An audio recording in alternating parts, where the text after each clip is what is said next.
Loreto Santos Lanzanas Central School, formerly known as San Pedro Central School. It is consisted of 1,662 students, and all of these students are guided and headed by its principal for Dr. Ferdinand A. Lagrada. Its goal is to deliver fully rounded, resilient, and sensible individuals who desire to attain their full potential. They envision to accomplish this by creating a warm, pleasant, and safe and helpful educational environment where everyone is equal and all achievements are appreciated. One of the means of the school to develop their students is through an adequate diet. Let us know the story of Rosewyn Zumarraga, the SBFP coordinator of Loreto Santos Lanzanas Central School, as she conquered many challenges in helping her locality. Hello Philippines, magandang buhay! Welcome to the shows about ordinary people who have stories to share and inspire.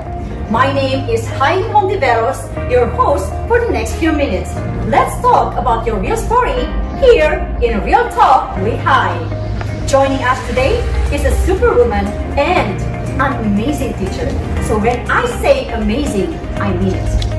She will be sharing us with some information about DepEd's school-based feeding program. Ladies and gentlemen, let's welcome Ma'am Rosewyn Zumarraga.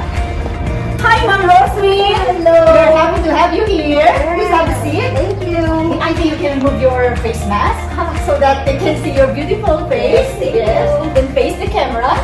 See? She's beautiful. Okay. No. So, wag natin patagalin, no, Ma'am Rosewyn? Okay. Diba? Wag natin patagalin. Yes. Ma'am Rosewyn, could you please introduce yourself? Yes. Isang mapagpalang umaga po sa inyong lahat. I am Rosewyn K. Zumarraga, 43 years old, Teacher 3 of Loreto Santos Lanzanas Central School. I have been serving at the Department of Education for 22 years. So I was assigned as a feeding coordinator in our school for 6 years. Ayan. That's impressive. Yes. So, Ma'am Rosewyn, when SBFP was assigned to you, what was your initial reaction? Why? It was assigned to me since June 2016. Okay. So my initial reaction was that I honestly felt blessed and challenged. I felt compelled to aid these children and to educate also their parents about the adequate diet and child care. Of course, with the task being assigned to me as SBFE coordinator, I believe that growth is sped up in the face of adversity. My challenge is to give a better life or a future, of course, to the children by providing them adequate nutrition. Okay. So you mentioned earlier that you've been the feeding teacher since 2015, right? 2016. 2016. So Yes. that is 6 years, 7 years. 6 years. 6 yes. years. Okay. Now, what challenges do you encounter in your first management, and what makes you decide to continue handling the program? The challenges, of course, I have so many challenges. First, encouraging children to eat fruits and vegetables. It's really difficult to encourage them to eat veggies, especially pag mapait. Pakita lang yung mata mo na natin sa iba. And then secondly, I have been having volunteered to make the program possible and well implemented. Due to the lack of resources and manpower, I have numerous challenges. Okay. Then, lastly, I didn't expect to be handling SBFP. I was honestly surprised when I handled the feeding program since I am an English teacher. And of course, everything felt new and unfamiliar to me, but I thank God placed me in circumstance for a purpose, and I have always looked at the bright side of what I am doing now. I like that. I have always looked at the bright side of what I'm doing. Powerful. Okay, now, for the school year, for the last school year, and for this school year, Yes. what are the steps that have been initiated to implement the program in terms of the following KRS? I made sure that I follow the guidelines provided by the DepEd. And so I was bounded on track with the task. Especially the number one is the identifying of the beneficiaries. Number two, orientation for the parents. Siyempre, nagtandak tayo niyan para ma-encourage sila, ma-attend sila, oriented sila what to do during the time of implementation. And then, distribution of the feeding supplies to the beneficiaries. Lalo sila na-encourage kasi po, meron silang, yung division office ay provided po nila, especially ito yung mga ganitong t-shirts namin, yung mga bags na ginagamit ng mga parents for to claim their supplies, yan ay bigay sa atin ng division office.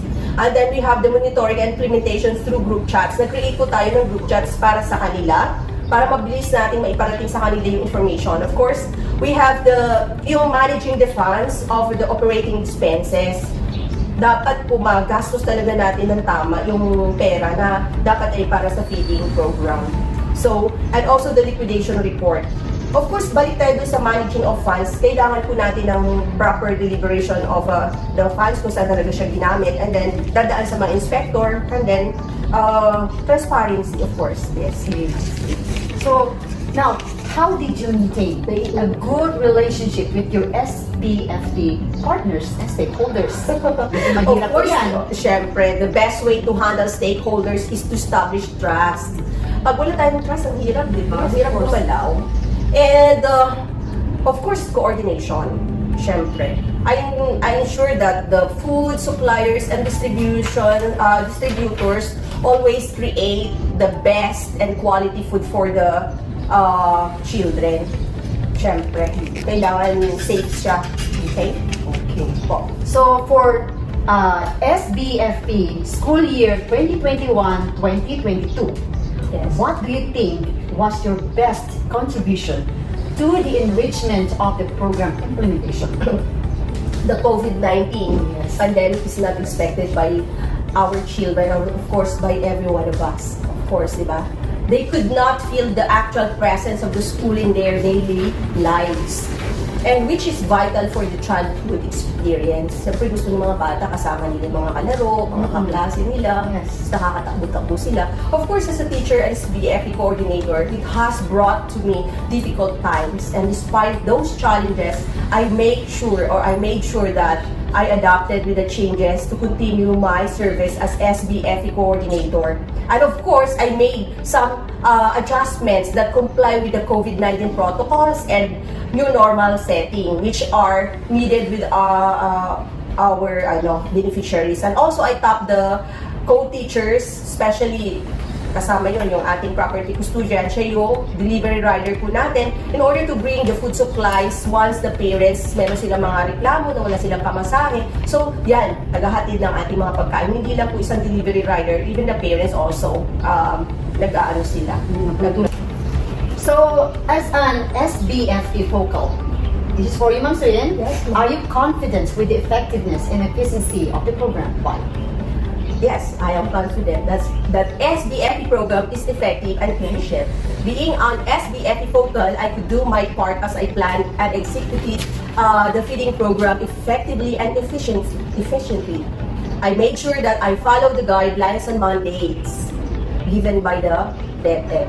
Clear, well-defined, and readily understood goals are the foundation of a sound strategy guided by the instruction of SBFP.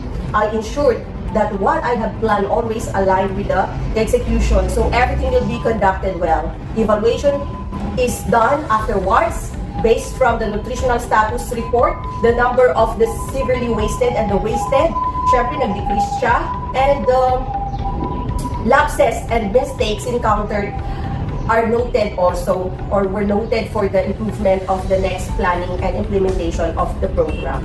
Hindi natin iniiwasan nga na magkamali. Of course, meron. Pure state.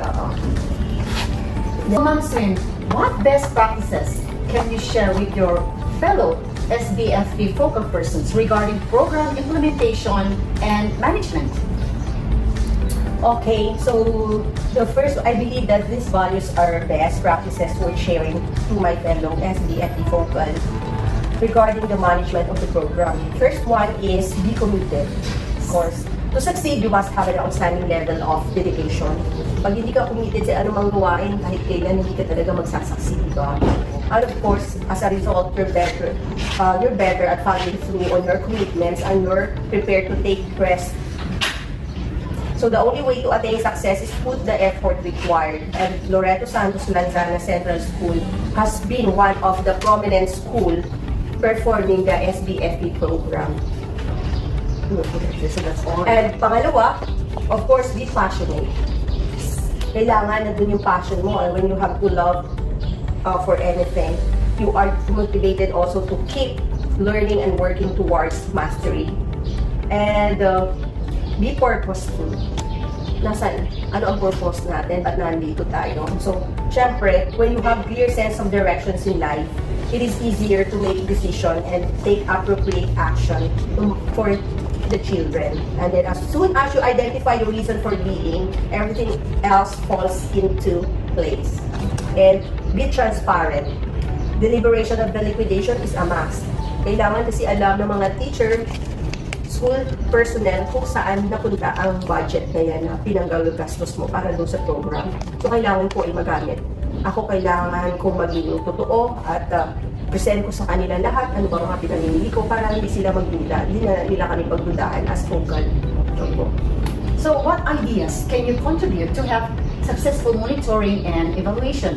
Monitoring and evaluation of beneficiaries through group chats and with the help of other stakeholders and fellow teachers. Siyempre, nag-create ako ng GC, mabilis kong napipick up sa kanila kung anong mga reklamo nila, if ever. Pero so far, siyempre trend ngayon, yung GC lahat ng information due to this pandemic. Ganun na, dumadaan na sa tamang, yung mabilisan ba sa group chat, di ba? So, mabilis ang information dissemination kapag nasa group chat po tayo. Okay, so yun po yung So, Ma'am Swen, this is the real talk. Opo. Okay, facing the realities of the pandemic. What are the lessons learned you can share in the realization in this program despite the challenges? Global life is being dramatically affected by the coronavirus, ma'am. And one of the institutions that was greatly affected is education. In my case, for the feeding program, I have learned tremendous values. Face-to-face transactions are limited, And I have learned to value time and do not put into waste. So, by that, I can still consequently do my job effectively and efficiently as SBFP coordinator. The second thing that I have learned, I should make no excuses.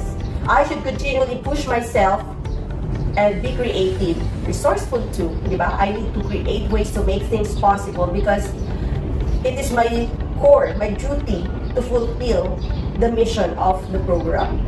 Lastly, to be grateful and always look onto the positive side and the brighter side. And of course, I know that the Father Almighty will guide me along my way, even in the roughest times. Okay. So if you given a chance to handle another OK program, Okay.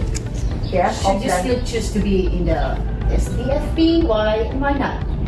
OKE is Oplan Kalusugan sa DepEd. Yes. So honestly, I am open to both opportunities. I believe that it is a good thing if ever I get transferred to another program, since learning should never stop, since this is an opportunity for me to give or to grow as an individual and more means of helping other people, especially the children, of course.